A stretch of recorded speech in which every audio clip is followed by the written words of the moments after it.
কিরে, মাঠের ভিতরে এসে নামাজ পড়ছিস কেন? ভাই আমি এই দিক দিয়ে যাচ্ছিলাম, কিন্তু নামাজের রক্ত চলে যাচ্ছে তো তাই এখানেই নামাজ পড়ে নিলাম। কিন্তু আপনারা এখানে কি করছেন? আপনারা কি নামাজ পড়েছেন? আমার উপর অনেক দায়িত্ব, আমার পরিবার, বউ, ছেলে মেয়ে নিয়ে আমি অনেক ঝামেলা আছি। এসব দায়িত্ব শেষ হলে তারপরে নামাজ পড়বো। আর আমি কোচিং থেকে আসলাম, পড়ালেখার অনেক চাপ তো তাই নামাজ পড়তে পারি না। এই গাড়িতে ওঠ, তোকে বাড়ি পর্যন্ত পৌঁছে দিয়ে আসি। হ্যাঁ হ্যাঁ, আয়। না না, যতদিন আমার পা ভালো হবে না ততদিন আমি বাড়িতেও যাব না, আমি এখানেই থাকবো।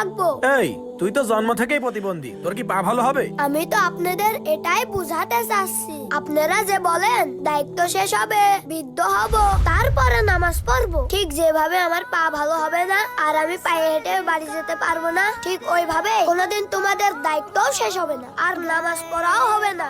শুধু জুম্মায় জুম্মায় নামাজ পড়াকে ইবাদত বলে না। দুনিয়ার সব কাজ ফেলে দিনে 5 বার আল্লাহর সামনে মাথা নত করো, এটাই হলো আসল ইবাদত।